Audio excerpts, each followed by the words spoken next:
Emma Jane Vickers clutched her son's small hand as they trudged down the dusty main street of Julian, California, in the summer of 1873, the merciless sun beating down upon their weary frames. 6-year-old Samuel's hollow cheeks and wary eyes told a story that his mother wished had never been written, a tale of abandonment and broken promises that had left them both scarred in ways invisible to the casual observer. They had traveled over 200 miles to reach this mining town nestled in the mountains of San Diego County, hoping to outrun both poverty and the ghosts of men who had brought nothing but pain to their lives. "Mama, I'm thirsty," Samuel whispered, his voice barely audible above the sounds of horse hooves and wagon wheels that filled the bustling street.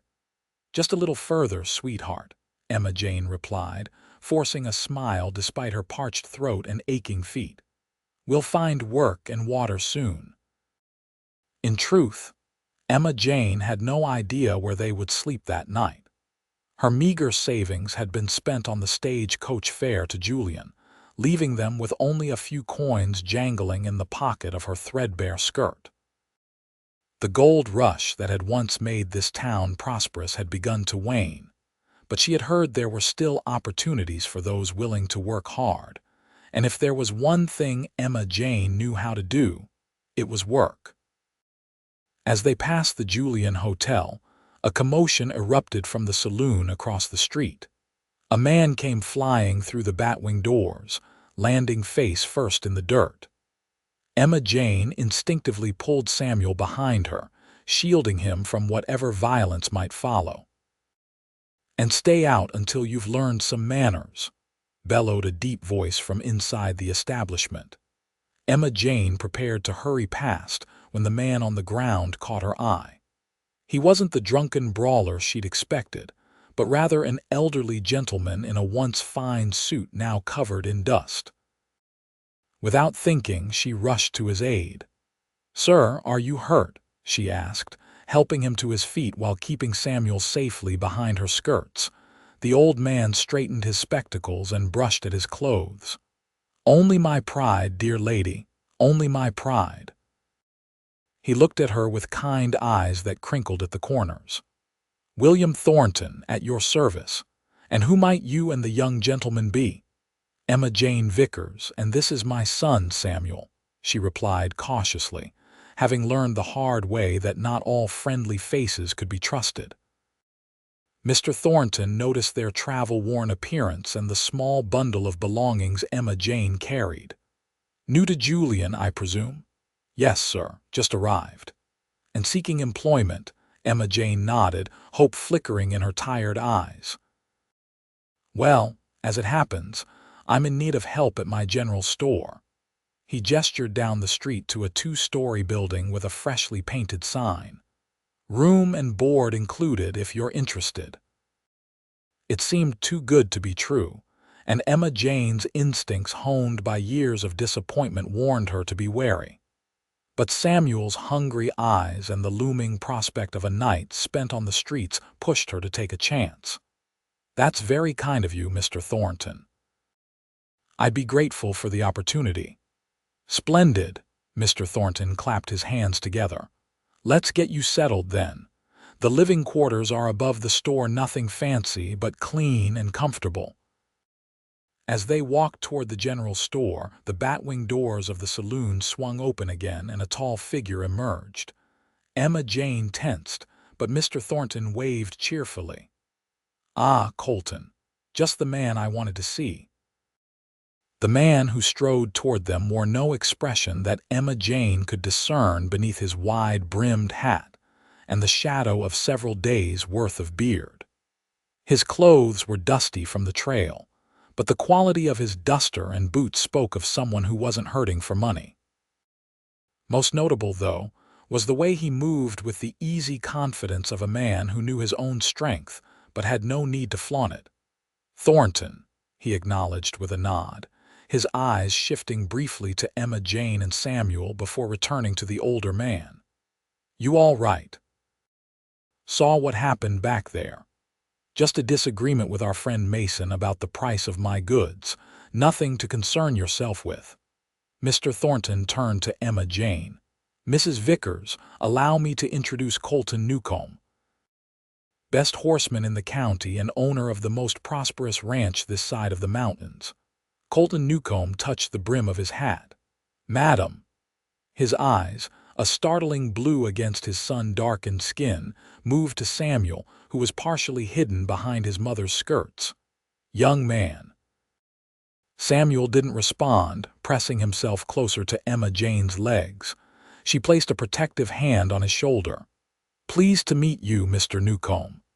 Mrs. Vickers and her son have just arrived in town," Mr. Thornton explained. "She'll be helping me at the store." Colton Newcomb's expression remained unreadable, but he gave a slight nod. "Julian could use more good people. You picked a decent town, madam." "Thank you," Emma Jane replied, not entirely sure what to make of this taciturn man. There was something in his manner that reminded her of a wild horse, not dangerous unless cornered, but certainly not tame. "I should get back to my business," Colton said to Mr. Thornton. "Those supplies ready yet? They will be by tomorrow. Come by in the morning."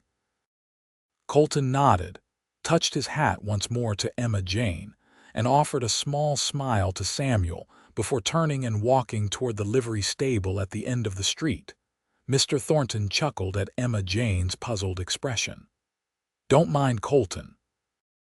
Man of few words, but the most reliable soul you'll ever meet. Runs the Starlight Ranch about 5 miles outside town. Came here with nothing 10 years ago, now employs half a dozen men and supplies beef to most of San Diego County." Emma Jane wasn't particularly interested in the local rancher's success story. Her concerns were much more immediate food for Samuel, a roof over their heads, and a chance to build a new life far from the shadows of their past. Mr. Thornton seemed to sense her thoughts. "Well, let's get you two settled. I imagine you could use a hot meal and a proper rest." The living quarters above the store were indeed modest but clean, a small sitting room with a wood stove, 2 bedrooms, and a tiny kitchen. For Emma Jane, who had spent the last 3 months moving from one rented room to another as her funds dwindled, it seemed like a palace. "The smaller bedroom was my daughter's," Mr. Thornton explained, showing them around. "She's married and living in San Francisco now. The boy should be comfortable there." "It's perfect," Emma Jane said sincerely. "Mr. Thornton, I don't know how to thank you, William, please. And you can thank me by being as good with the customers as I suspect you'll be." His eyes twinkled. "Now, why don't you two wash up while I prepare something to eat? The store closes at 6, so we have time for a proper meal before then." Later, after Samuel had eaten more than Emma Jane had seen him consume in weeks, and was tucked into a real bed for the first time in months, she sat with William Thornton in the small sitting room. "I'm not usually in the habit of hiring folks without references," the old man said kindly, "but I've always prided myself on being a good judge of character. You strike me as someone who's had a difficult time but hasn't let it harden your heart." Emma Jane looked down at her hands. "I appreciate your faith in me, though you barely know me." "Sometimes a person's eyes tell you all you need to know." William sipped his tea. "The boy's father, gone," Emma Jane said flatly. "Samuel was just a baby." William nodded, asking no further questions, which earned him Emma Jane's immediate gratitude. "Well, Julian's a good place for fresh starts. The gold boom has settled, but there's steady business with the farmers and ranchers in the area. And it's a far sight more civilized than some of the mining towns further north." "I hope so," Emma Jane murmured. "Samuel deserves some stability." "Shy little fellow, isn't he?" Emma Jane's expression tightened. "He has his reasons to be wary of strangers, particularly men." William's eyes softened with understanding. "Well, there are good men in this world, Mrs. Vickers, Perhaps Julian will help both of you remember that." As Emma Jane gazed out the window at the mountains surrounding the small town, she wanted to believe him. But experience had taught her that hope was a luxury she couldn't afford. For now, she would focus on what was real: a job, a roof, and the chance to give Samuel the life he deserved. The next morning, Emma Jane rose before dawn, a habit formed from years of hard work. She tidied their new quarters, prepared a simple breakfast for Samuel, and was downstairs in the store when William arrived to open up. "My word, you're an early riser," he exclaimed, clearly pleased. "That'll serve you well here. Ranchers and miners often stop by at first light." True to his prediction, the bell above the door jingled just as the sun was cresting the eastern mountains. Emma Jane looked up from the inventory list. William had asked her to check and found herself facing Colton Newcomb again. Without the shadow of his hat, his features were easier to discern: strong jawline, straight nose that had clearly been broken at least once, and those startling blue eyes that seemed to take in everything with a single glance. His dark hair was neatly trimmed, suggesting he'd visited the barber since yesterday, and he'd shaved as well. Emma Jane quickly looked back down at her list. "Morning, Thornton," Colton greeted. "Madam." "Right on time as usual, Colton," William said cheerfully. "Your supplies are ready. Coffee beans, flour, sugar, salt, ammunition for that rifle of yours, and the special order of books you requested." Emma Jane couldn't help glancing up at that. The taciturn rancher didn't strike her as the literary type. Colton noticed her surprise, and the corner of his mouth twitched slightly. "A man can't survive on beef and beans alone, Mrs. Vickers." "Of course not," she replied quickly, embarrassed at being caught in her assumption. "I didn't mean to imply, no offense taken." There was that hint of a smile again, gone almost before it appeared.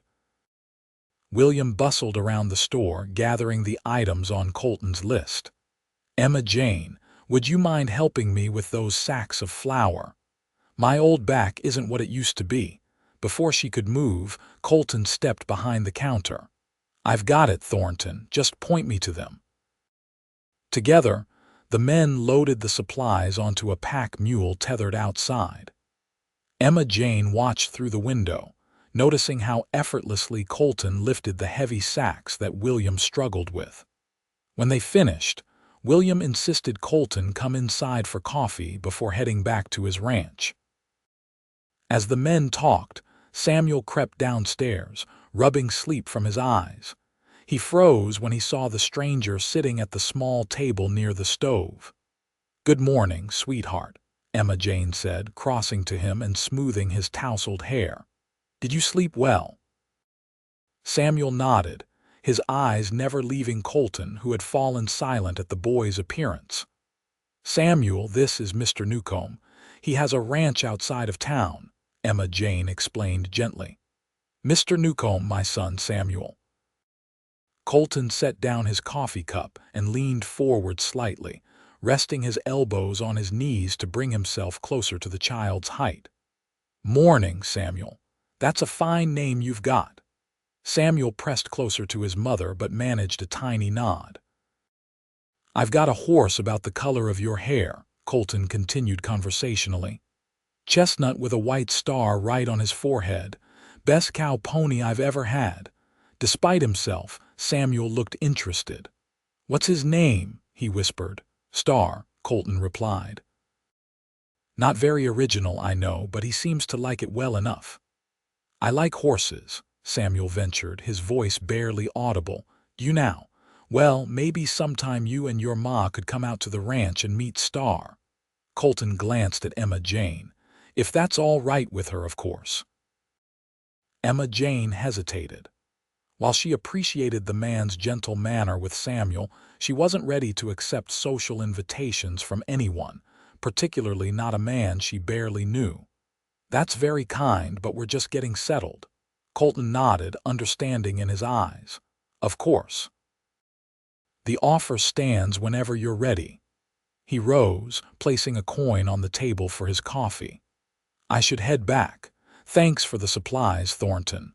"Before you go," William said, "I meant to ask if you've hired anyone to replace young Miller yet." Boy had the nerve to catch gold fever and head to Nevada after all my warnings about fool's dreams. Colton shook his head. "Still looking. Hard to find reliable help these days." William's eyes lit up. "Well now, I might have a solution for you. Samuel here looks like a bright young man who could use some fresh air and sunshine, and I suspect his mother wouldn't mind a few hours to herself now and then." Emma Jane stiffened. "Mr. Thornton, just a thought, my dear, no pressure." William turned back to Colton. "But if you're in need of an extra hand now and then for the simple tasks, perhaps Samuel might enjoy learning about ranch life. Good for a boy to be outdoors." Colton looked at Emma Jane, his expression neutral. "It's entirely up to Mrs. Vickers. My ranch hands are decent men, and I run a tight ship. No drinking, no rough talk when there's a child present." Emma Jane felt trapped between William's well-meaning suggestion and her own protective instincts. Samuel was tugging at her skirt, his eyes wider than she'd seen in months. "Can I, Mama?" "Please, I want to see the horses." "We'll discuss it later," she said firmly, though her heart twisted at the disappointment that immediately clouded Samuel's features. Colton touched his hat. "No rush, madam. Like I said, the offer stands." He nodded to William and headed for the door, pausing briefly to add, "Thornton's right about one thing, though. It is good for a boy to be outdoors." After he'd gone, Emma Jane turned to William with barely contained frustration. "Mr. Thornton, I appreciate your kindness, but I'd prefer to make decisions about my son without public discussion." The old man looked genuinely contrite. "You're absolutely right, my dear. Old bachelor's presumption. Won't happen again." He smiled at Samuel. "Now, young man, would you like to help me sort the candy jars? I seem to have mixed up the peppermints with the horehound drops."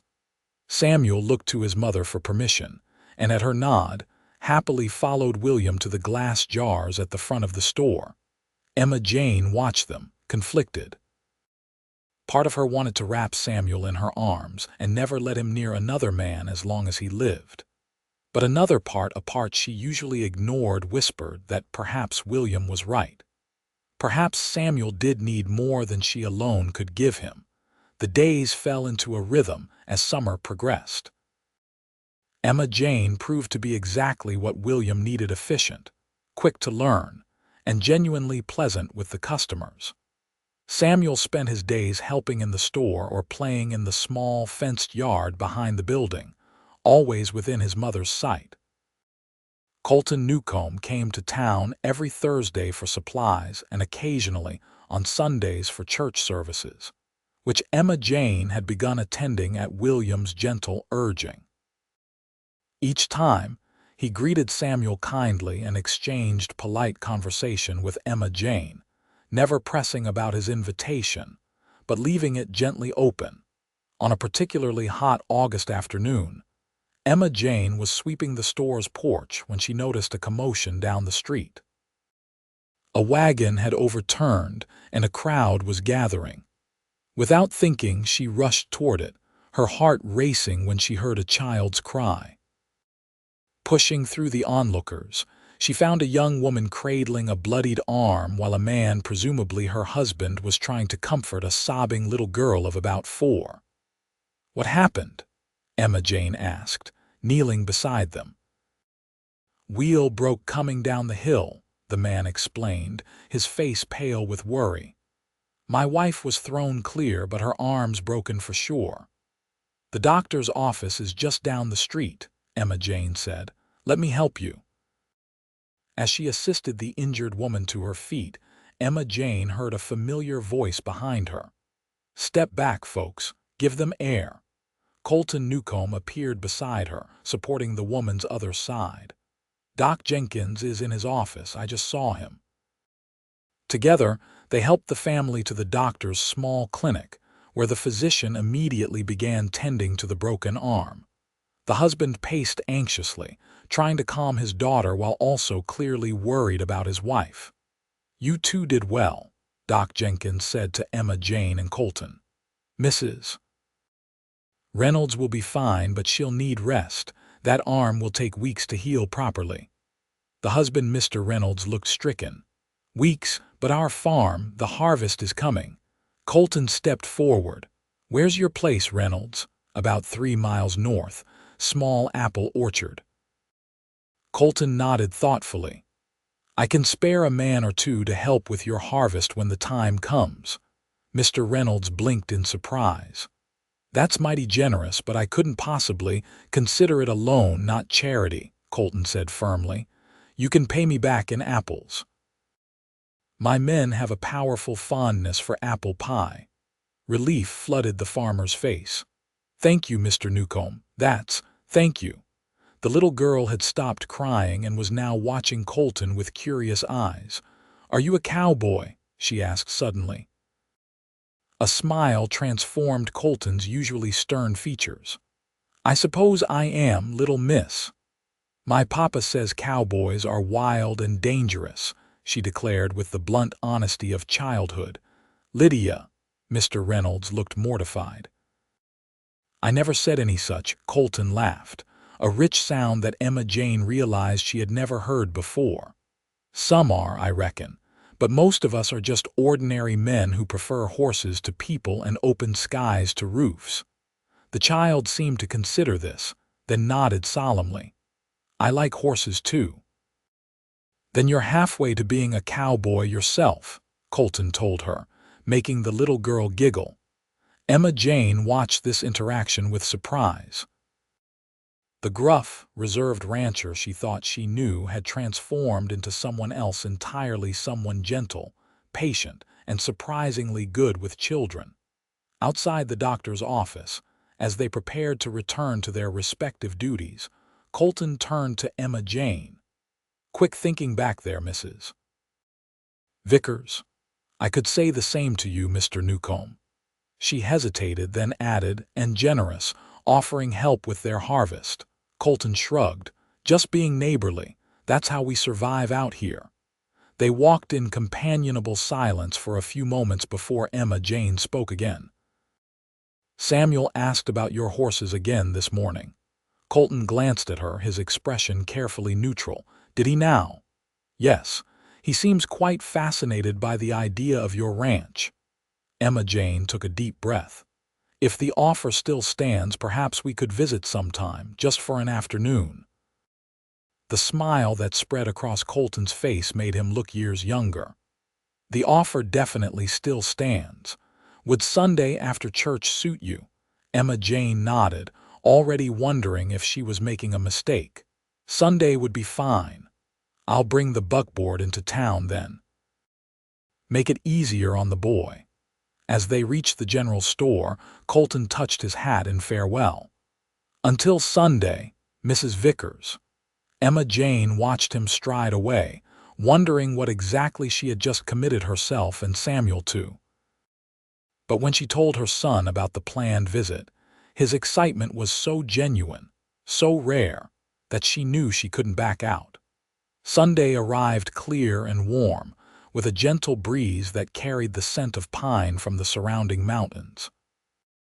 After the church service, Colton was waiting outside with his buckboard wagon, freshly painted and with clean straw in the back. "Your carriage awaits," he said with a slight bow that made Samuel giggle. William Thornton, who had attended the service with them, winked at Emma Jane. "You folks enjoy yourselves. I'll expect you back for supper." The ride to the Starlight Ranch took about 40 minutes, during which Samuel gradually emerged from his shell, asking Colton questions about the horses, the cattle, and life on a ranch.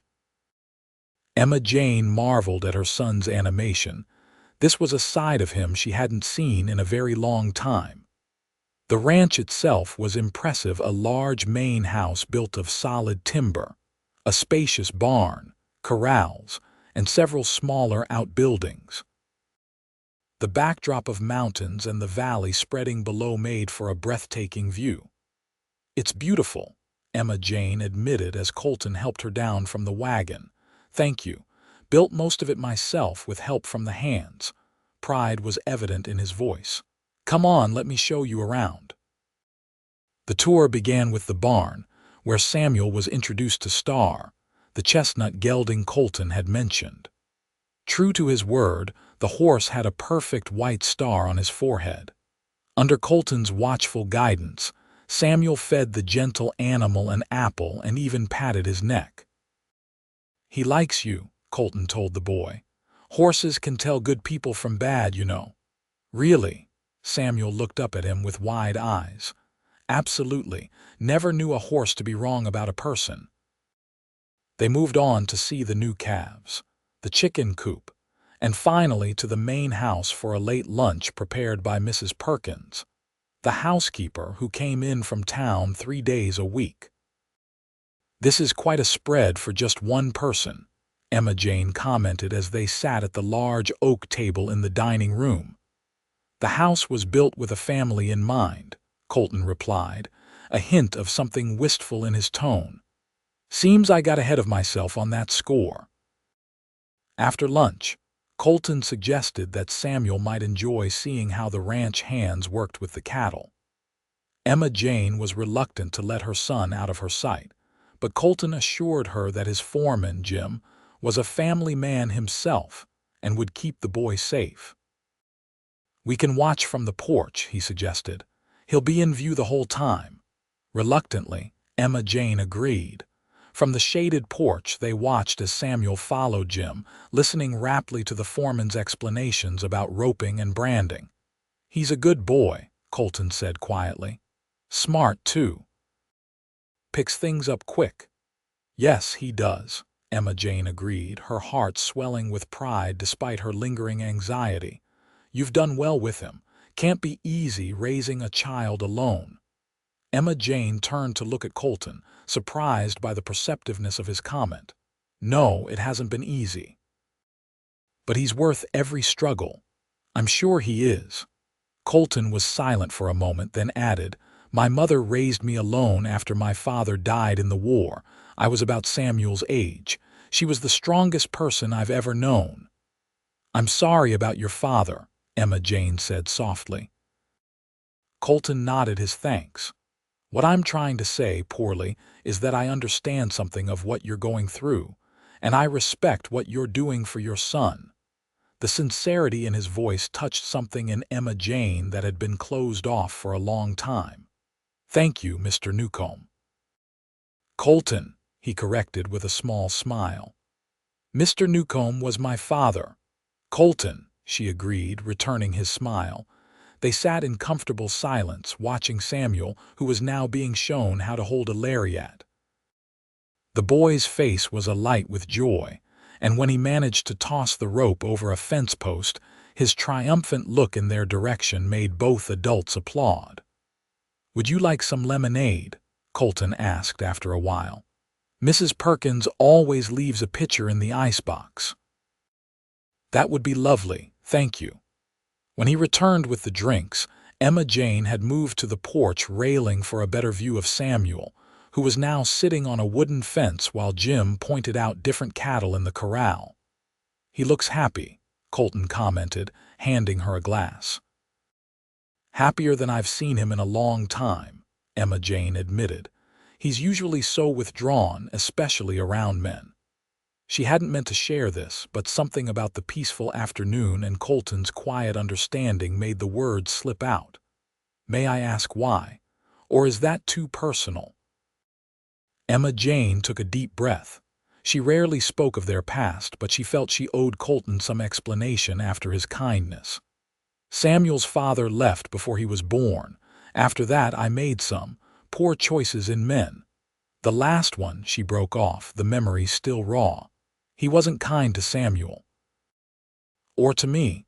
We left Pittsburgh in the middle of the night with nothing but what we could carry." Colton's expression darkened. "I'm sorry that happened to you both. No child should fear adults who are meant to protect them."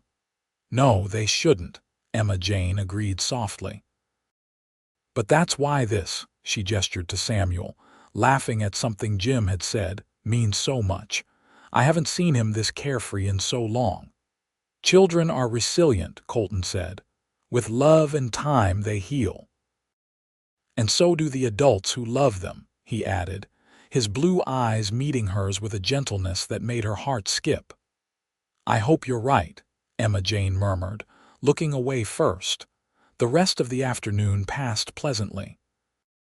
Samuel was allowed to help collect eggs from the chicken coop, and Colton even let him sit in front of him on Star for a short ride around the corral. By the time they needed to head back to town, the boy was exhausted but happier than Emma Jane had seen him in years. On the ride back, Samuel fell asleep against his mother's side, a small smile still on his face. Thank you for today, Emma Jane said quietly. It meant a lot to him. It was my pleasure, Colton replied. He's welcome any time, as are you. That's very kind, but no pressure, he assured her. Just an open invitation. I enjoy the company. Emma Jane studied his profile as he guided the horses. Don't you get lonely out here, so far from town, sometimes, he admitted. But I've got my hands, my horses, plenty to keep me busy. He glanced at her. What about you? Do you miss city life? Emma Jane shook her head. Not at all. Pittsburgh was just a place to survive. It never felt like home. She stroked Samuel's hair as he slept. I think we both prefer the quiet of Julian. It's a good town, Colton agreed. Good people, for the most part. They fell into a comfortable silence for the remainder of the journey. When they reached the general store, Colton carefully lifted the still sleeping Samuel and carried him upstairs to his bed, following Emma Jane's quiet directions. At the door to the living quarters, Colton touched his hat. Thank you for coming today. It brightened up the old place. Thank you for having us, Emma Jane replied, suddenly shy. Good night, Colton. Good night, Emma Jane. As she closed the door behind him, Emma Jane leaned against it, her emotions in turmoil.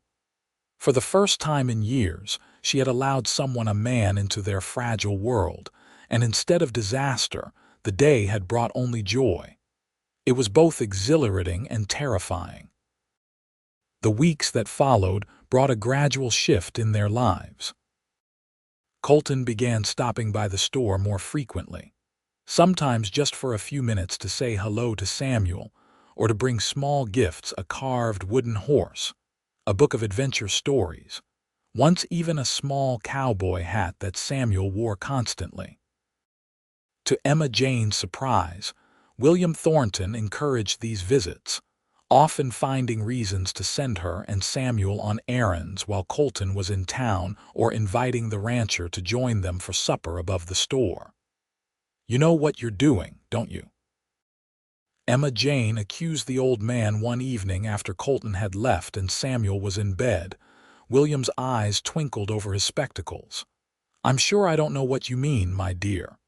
You're matchmaking, she said flatly, and it's not going to work. Is it not? William asked mildly. The way you two look at each other when you think the other isn't watching suggests otherwise. Emma Jane felt her cheeks warm. That's not. I have Samuel to think of. Precisely, William agreed. And have you seen how that boy lights up whenever Colton walks through the door? How he hangs on every word the man says. Samuel is blossoming, Emma Jane, and it's not just because of the mountain air. Emma Jane couldn't deny it. Her son had changed dramatically since they'd come to Julian, and especially since Colton had entered their lives. The fearful, silent child was giving way to a curious, increasingly confident boy who talked constantly about horses, cattle, and the day when he would be big enough to rope a calf. Even if there were feelings, Emma Jane said carefully, I can't risk Samuel getting attached to someone who might leave. He's been hurt enough. William set down his teacup and looked at her seriously. Colton Newcomb is many things, but fickle is not one of them. When that man commits to something or someone, it's for life. You sound very certain. I am. I've known him for 10 years, watched him build that ranch from nothing, seen him turn down plenty of eligible young women from good families. He was waiting, though he might not have known it himself. Waiting for what? Emma Jane asked, though she wasn't sure she wanted to hear the answer. For someone worth changing his life for, William replied simply. I believe he's found her. Emma Jane's heart raced at the implication, but fear still held her back. I can't, William. I've made too many mistakes in the past. I can't risk another. The old man patted her hand gently. The only real mistake would be letting fear rob you both of happiness. Just think about it, my dear. As autumn painted the mountains with gold and crimson, Samuel's visits to the Starlight Ranch became a regular Sunday occurrence. Sometimes Emma Jane accompanied him, but increasingly she allowed him to go with Colton alone, trusting the rancher to bring her son home safe and happy. On a crisp October afternoon, Emma Jane was organizing the new shipment of winter goods when the store's bell jingled. She looked up to see a well-dressed woman about her own age enter, accompanied by a younger woman who bore a striking resemblance to her. Good afternoon, Emma Jane greeted them. Welcome to Thornton's General Store. How may I help you? The older woman surveyed the store with a critical eye before responding. We're looking for William Thornton. Is he available? I'm afraid Mr. Thornton is making deliveries this afternoon. He should return within the hour if you'd like to wait, or I'd be happy to assist you with anything you need. The woman's gaze sharpened. And you are Emma Jane Vickers, Mr. Thornton's assistant. I see. I'm Victoria Newcomb, and this is my daughter, Clara. We've just arrived from San Francisco. Emma Jane's heart sank at the surname. Newcomb, are you related to Colton Newcomb by chance? He's my son, Victoria confirmed. We're here to surprise him. It's been nearly 5 years since his last visit to San Francisco, and Clara and I decided it was time to take matters into our own hands. Emma Jane forced a polite smile. I'm sure he'll be delighted to see you. He's actually out at his ranch with my son today. They should be back in town by supper time. Both women's eyebrows rose at the mention of her son. Your son is with Colton, Clara asked, her voice tinged with surprise. Why? Samuel enjoys the ranch, Emma Jane explained, uncomfortable under their scrutiny. Mr. Newcomb has been kind enough to teach him about horses and cattle. It's been good for him. Victoria Newcomb's expression was unreadable. How charitable of my son, and your husband doesn't mind this arrangement. I'm a widow, Mrs. Newcomb, Emma Jane replied, the lie she always told easier than the truth. I see, Victoria said again, in a tone that suggested she saw entirely too much. Well, we'll wait for William then. Perhaps you could direct us to the hotel in the meantime. We'll need to freshen up after our journey. Emma Jane gave them directions to the Julian Hotel, relieved when they finally left the store. As soon as they were gone, she sank onto a stool behind the counter, her mind racing. Colton had never mentioned that his mother was still alive, let alone that he had a sister. And from their reaction to hearing about Samuel, it was clear they had no idea that Colton had become involved with a widow and her son. By the time William returned, Emma Jane had worked herself into a state of quiet panic. His mother and sister are here, William, she blurted out as soon as he entered.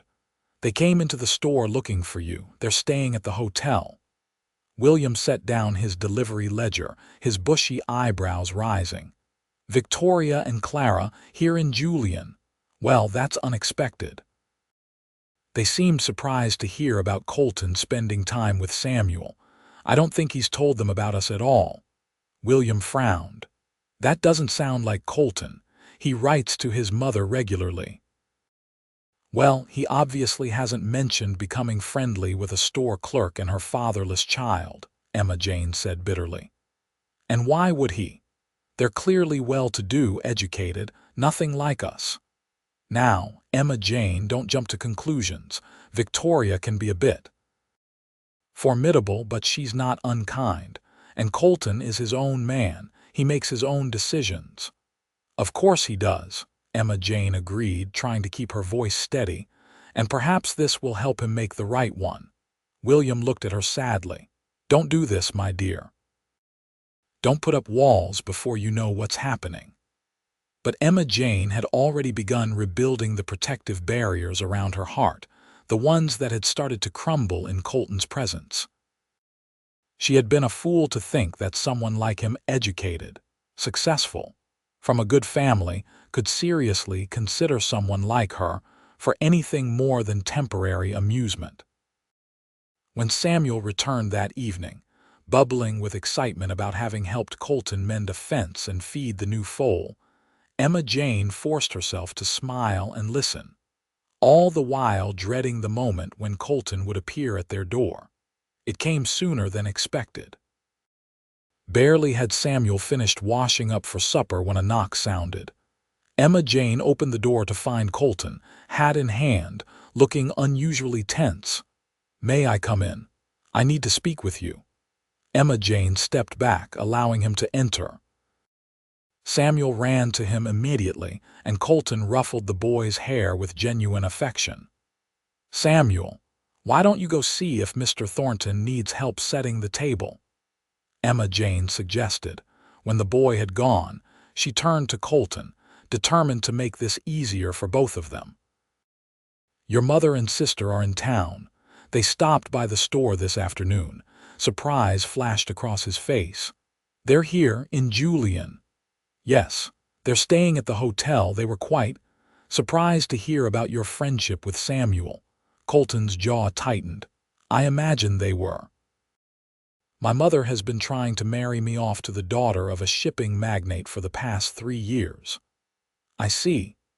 Well, I wouldn't want to complicate your family reunion. Perhaps it would be best if we stepped back for a while, give you time with your family without distractions." Colton stared at her, his expression shifting from confusion to understanding to something like anger. "Is that what you think? That you and Samuel are a distraction? Something I'd set aside for my mother's approval?" "I think," Emma Jane said carefully, "that your mother probably has expectations for you that don't include a woman with my history. My mother's expectations are her concern, not mine." Colton stepped closer, his voice low and intense.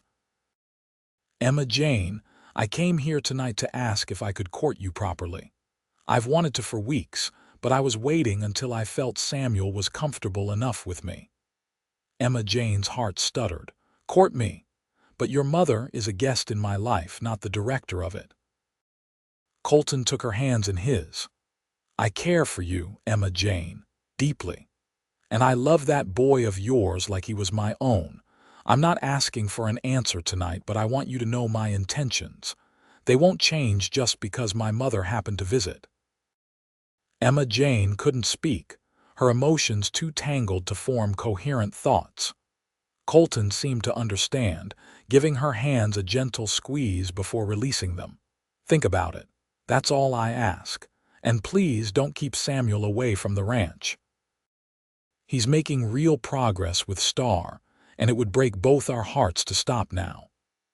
With that, he placed his hat back on his head and left, leaving Emma Jane staring after him, her heart pounding with a mixture of fear, hope, and something that felt dangerously like love.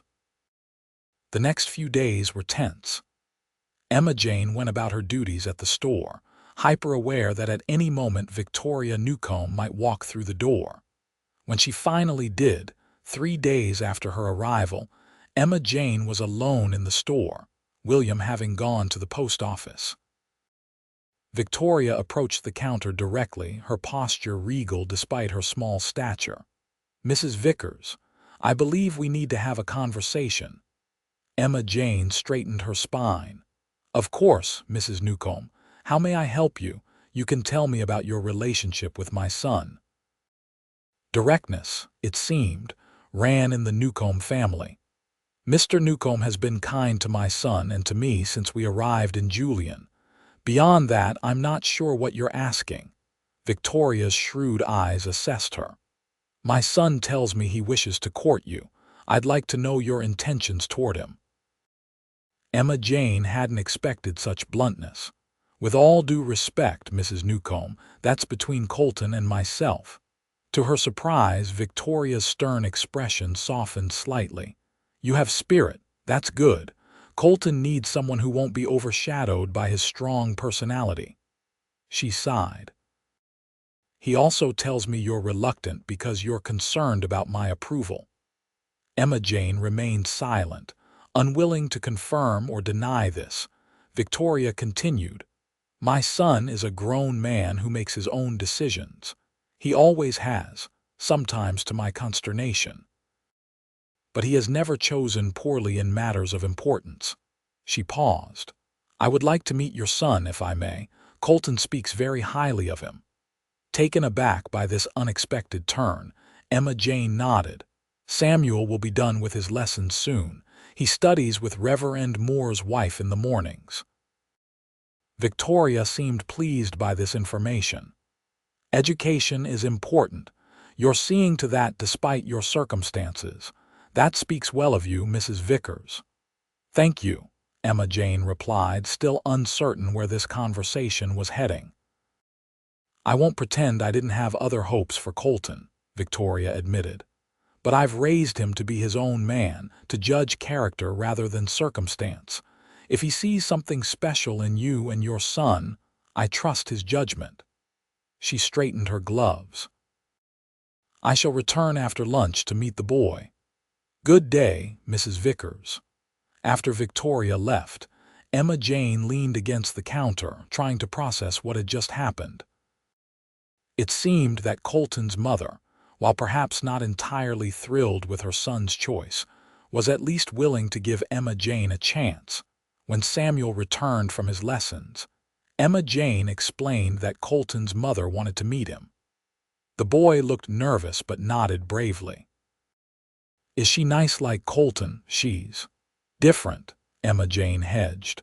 But I think she wants to be nice to you. Just be your polite self and everything will be fine. Victoria returned precisely at 2 o'clock, this time accompanied by her daughter Clara. Samuel was helping William stock the candy jars and looked up with wide eyes as the elegant women entered. Ah, Victoria, Clara. William greeted them warmly. Come to meet our Samuel, have you? Samuel, come say hello to Mrs. Newcomb and Miss Newcomb. They're Colton's mother and sister.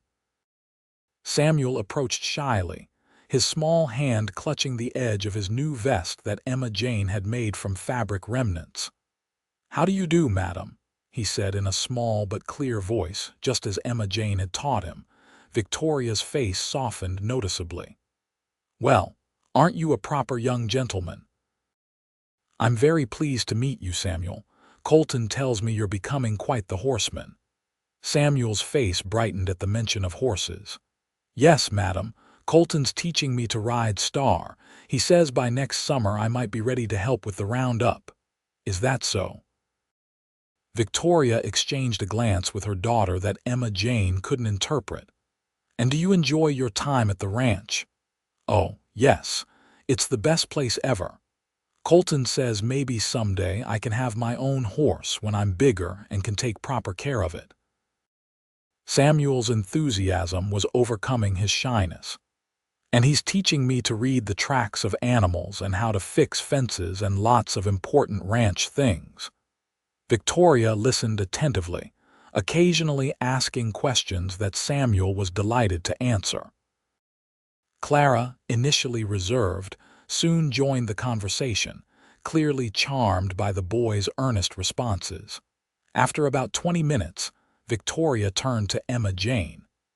Mrs. Vickers, would you and Samuel do us the honor of joining us for dinner at the hotel tonight? Colton will be there, of course. The invitation caught Emma Jane off guard. That's very kind, but I wouldn't want to impose on your family reunion. It's not an imposition if it's an invitation, Victoria replied firmly. 7 o'clock, the hotel dining room. Her tone made it clear this wasn't a request that could be declined. After they'd gone, William beamed at Emma Jane. Well now, that went better than expected, didn't it? I suppose so, Emma Jane agreed cautiously, though I'm not sure what to make of it. I'd say Victoria Newcomb is a shrewd woman who can recognize quality when she sees it, William said. Now, let's close up early so you two can get ready. Can't have you meeting the Newcombs looking like you've been working all day, even if you have. Dinner at the hotel was less intimidating than Emma Jane had feared. Colton was clearly delighted to see her and Samuel, immediately seating the boy beside him and across from Clara, who continued to engage him in conversation about his interests. Victoria, seated at the head of the table with Emma Jane to her right, was polite if not entirely warm. As the meal progressed, Emma Jane observed the family dynamics with interest. Despite Victoria's commanding presence, it was clear she had genuine affection for her son and daughter.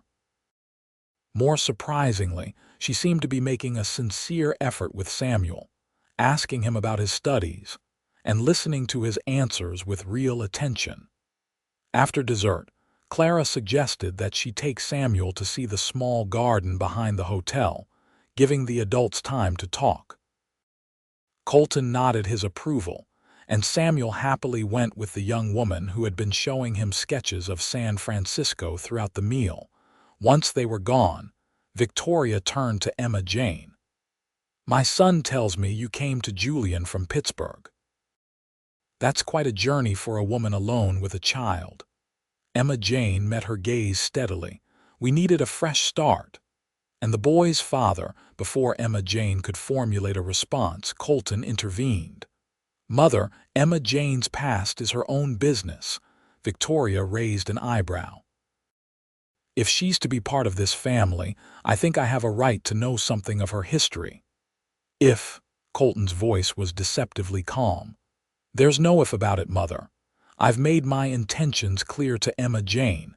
The decision is hers, not yours or mine. Emma Jane looked between them, then made a decision. It's all right, Colton. Your mother deserves honesty. She turned to Victoria. Samuel's father abandoned us before he was born. I was young, naive, and believed his promises. After that, I made poor choices in men, trying to provide Samuel with some semblance of a family.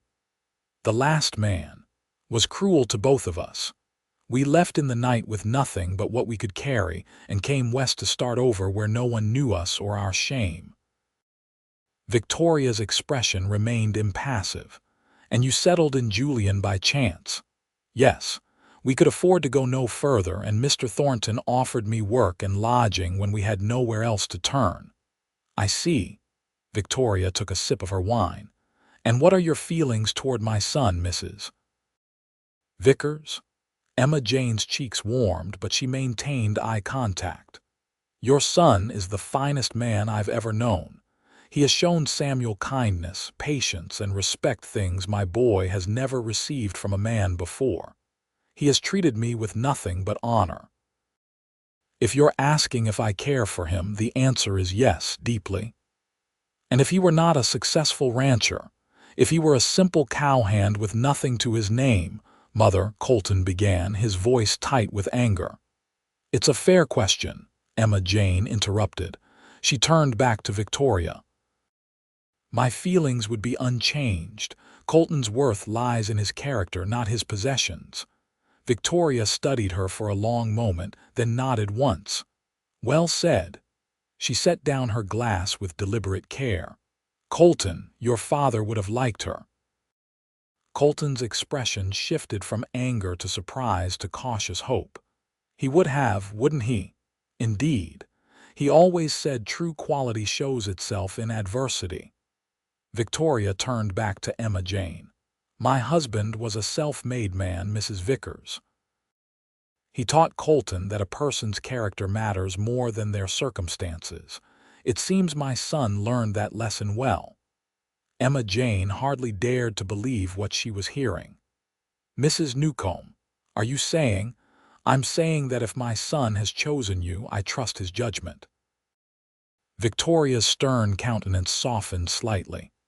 "And having met your son, I can see why.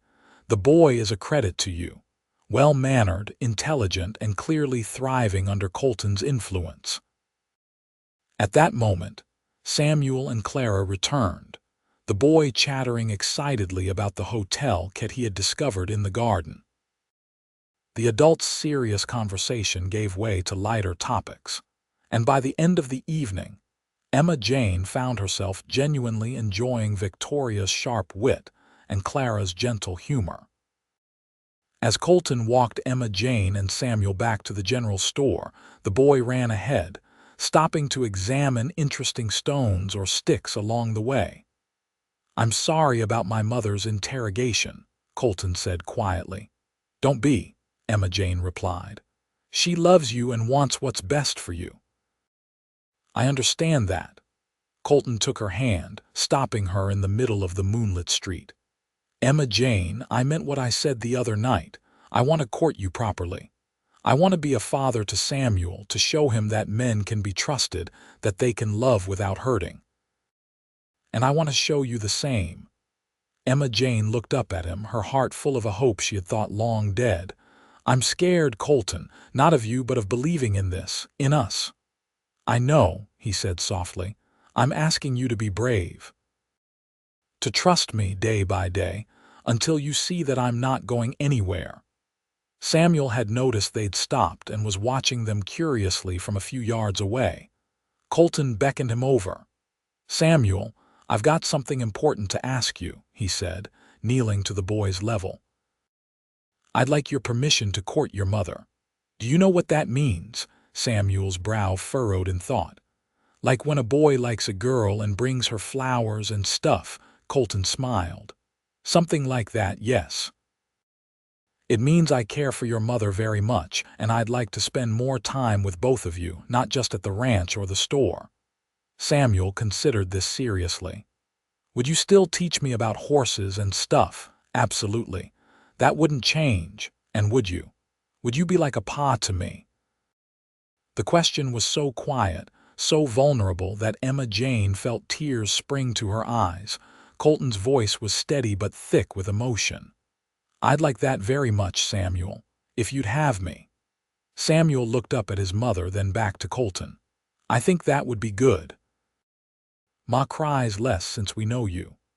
Emma Jane gasped softly at her son's perception, but Colton just nodded solemnly.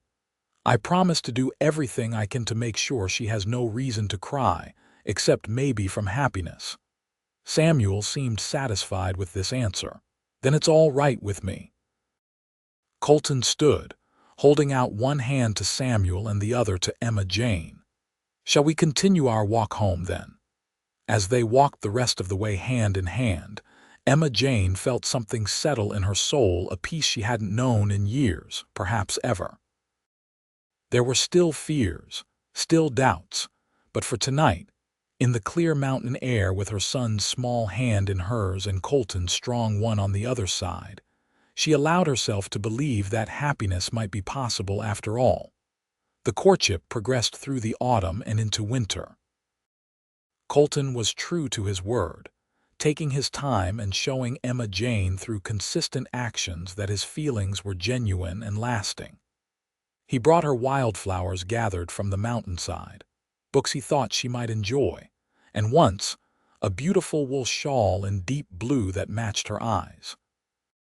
For Samuel, he brought small treasures from the ranch, a perfect hawk feather, polished stones from the creek, a tiny carved wooden horse that the ranch cook had made. But more importantly, he brought his time and attention, teaching the boy not just about horses and cattle, but about honor, respect, and what it meant to be a man of integrity. Victoria and Clara extended their visit, moving from the hotel to a small house in town that Victoria decided to purchase outright. "Julian agrees with my constitution," she declared. and I find I'm not eager to return to San Francisco's fog." Emma Jane suspected the real reason had more to do with watching her son's courtship and getting to know her potential daughter-in-law and grandson, but she kept this thought to herself. To her surprise, she found herself growing fond of the older woman, whose sharp exterior concealed a kind heart and practical wisdom. As Christmas approached, Samuel grew increasingly excited.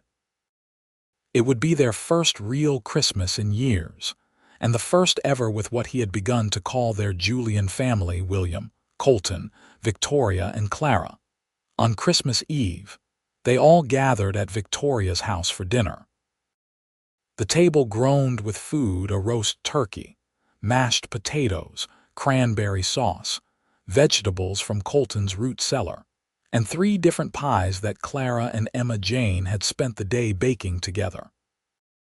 After the meal, they gathered in the parlor around the small Christmas tree that Colton and Samuel had cut from the mountains.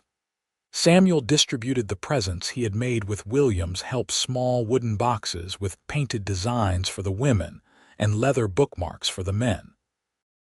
When it came time for the adults to exchange gifts, Emma Jane felt nervous about the simple offerings. She had prepared a knitted scarf for William, embroidered handkerchiefs for Victoria and Clara, and for Colton, a hand-stitched leather wallet to replace his worn one. But her nerves vanished when she saw the genuine appreciation on their faces, especially Colton's as he ran his fingers over her careful stitching. "It's perfect," he said softly. "Thank you." His gift to her was a small box, carefully wrapped. Inside was a delicate silver locket on a chain. "Open it," he urged. Emma Jane did, her breath catching when she saw what was inside: a tiny photograph of Samuel on one side and on the other a lock of dark hair. "Is this?" "Mine," Colton confirmed. "So you'll always have both of us close to your heart." With William's help, Colton had arranged for a photographer from San Diego to visit Julian, and they had taken Samuel's portrait as a surprise. The thoughtfulness of the gift brought tears to Emma Jane's eyes. "There's something else," Colton said, reaching into his pocket. He glanced at his mother, who gave him an approving nod, and then at Samuel, who was watching with wide eyes. Then, to Emma Jane's shock, he knelt before her. "Emma Jane Vickers, this past half-year has been the happiest of my life.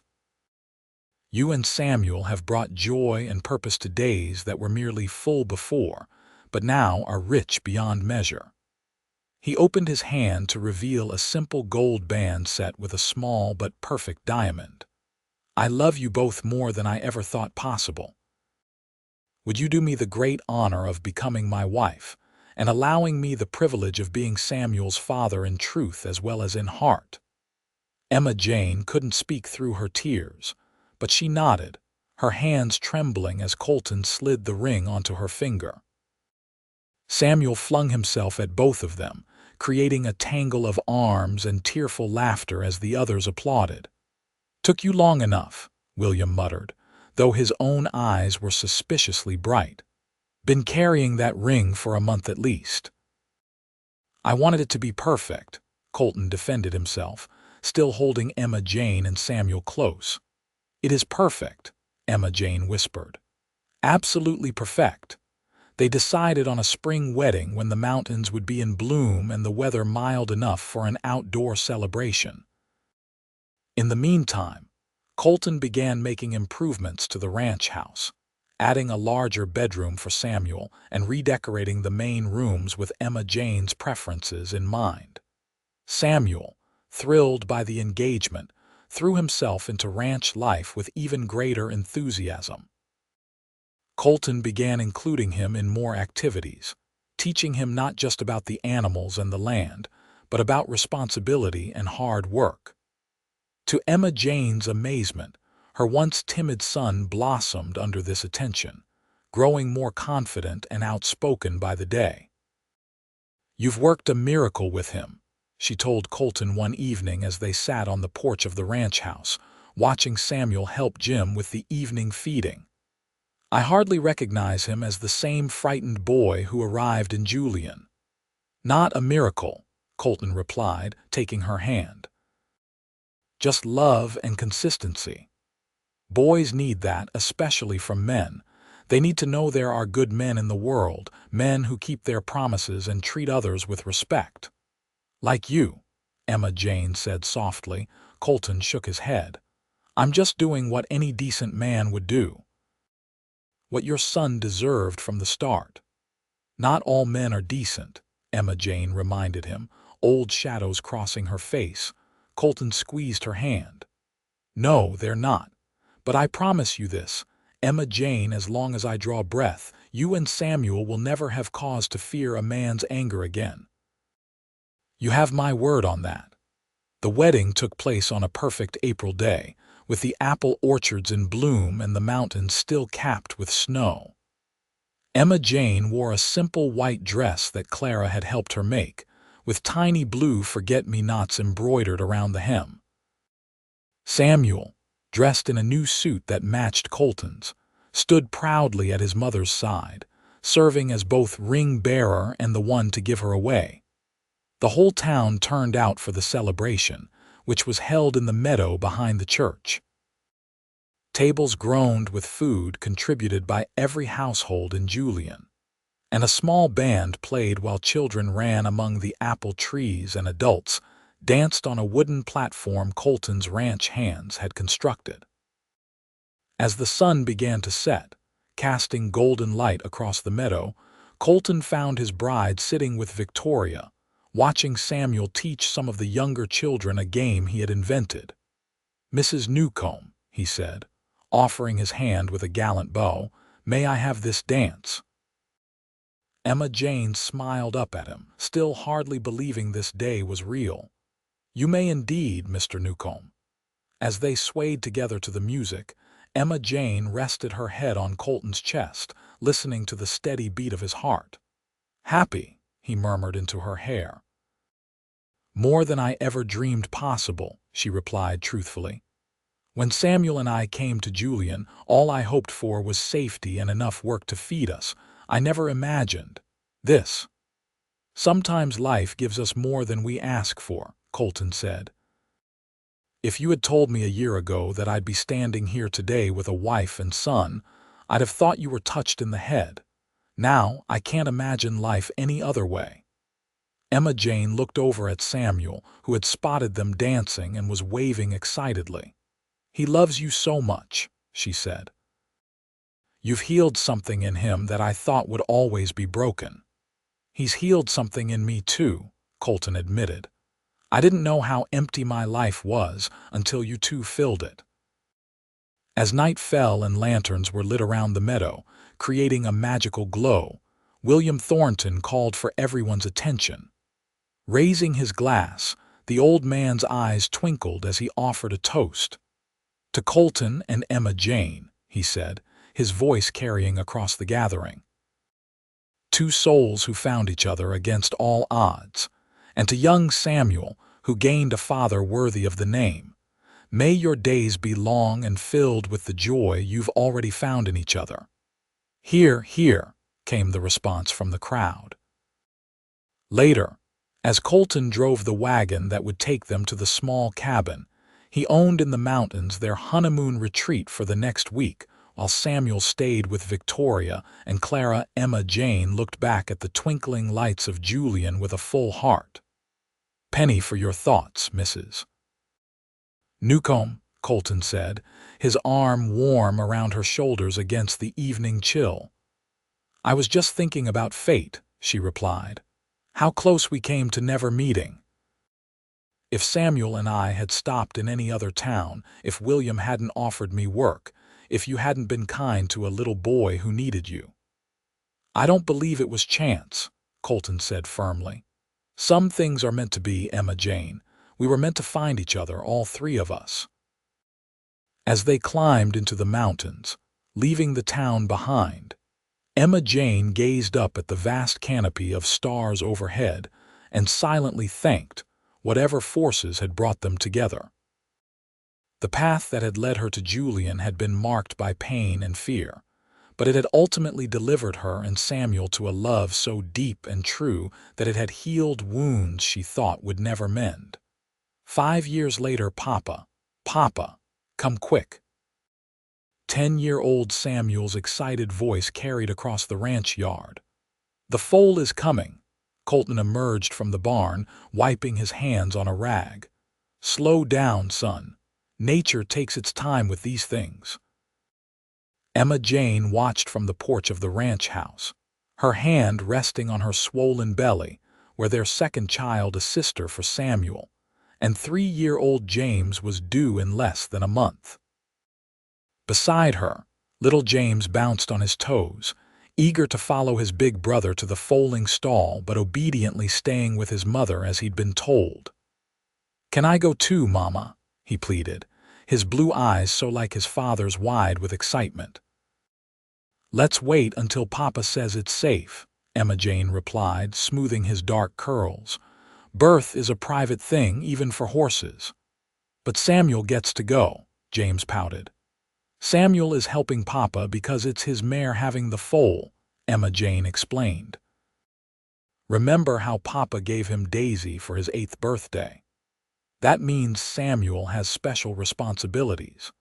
This seemed to satisfy James, who settled against her side to watch as Colton and Samuel disappeared into the foaling barn. Emma Jane smiled, her heart full as she observed the ranch that had become their home. Under Colton's careful management, the Starlight Ranch had prospered, expanding to include more cattle, horses, and even a small apple orchard that Emma Jane had planted as a reminder of their first home in Julian. William Thornton had passed away peacefully 2 years earlier, leaving the general store to Emma Jane. She had sold it to a young couple from San Diego, but maintained a small mercantile on the ranch that served the needs of their hands and neighboring homesteads. Victoria and Clara still lived in town, though they spent most weekends at the ranch, Victoria doting on her grandsons and eagerly awaiting the arrival of her first granddaughter. Life wasn't without its challenges. There had been droughts that threatened the cattle, a fire that nearly reached the ranch buildings one dry summer, and the usual disputes with neighboring ranchers over water rights and grazing land. But through it all, the foundation Colton and Emma Jane had built remained solid, a partnership based on love, respect, and the family they had created together. An hour later, Colton and Samuel emerged from the barn, both grinning broadly. "It's a filly," Samuel announced triumphantly. "Papa says she's the prettiest foal born on Starlight in years." "She's a beauty, all right," Colton confirmed, lifting James into his arms. "Want to come see, little man? She's standing already." James nodded eagerly and Colton looked to Emma Jane. "Coming, Mrs. Newcomb." "I wouldn't miss it," she replied, accepting his outstretched hand. The family made their way to the foaling stall, where a dainty chestnut filly with a white blaze stood on wobbly legs beside her mother. Samuel had named the mare Daisy, and now he looked expectantly at his father. "What will you name her, son?" Colton asked, his arm around Emma Jane's waist. Samuel considered seriously. "I think Hope, because that's what you always say brought us together, right, Ma? Hope for something better." Emma Jane felt tears spring to her eyes. "That's perfect, Samuel." As they stood together watching the new life before them, Emma Jane reflected on the journey that had brought them here. From a fearful widow with a wounded child to the matriarch of this thriving family, from a woman who had never known a good man's love to one who was cherished beyond measure. Colton had not only shown Samuel what fathers do, he had shown Emma Jane what love should be. "Happy," Colton murmured in her ear, echoing the question he often asked, as if still amazed by their good fortune. "Completely," she replied, leaning into his strength. "Every day with you and our children is a gift I never thought I'd have. And one I thank God for daily," Colton said, pressing a kiss to her temple.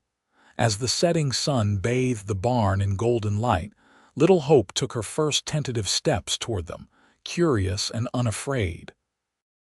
Emma Jane watched her son's face light up with pride and love, so different from the fearful child who had arrived in Julian all those years ago. Beside her, James clapped his small hands in delight, while beneath her heart, their daughter stirred, eager to join this family that had been forged through courage, patience, and unwavering love. In that moment, surrounded by the family she and Colton had built together, Emma Jane knew with absolute certainty that they had found their happily ever after not in a fairy tale ending, but in the daily acts of love and kindness that had healed old wounds and created a legacy that would endure long after they were gone.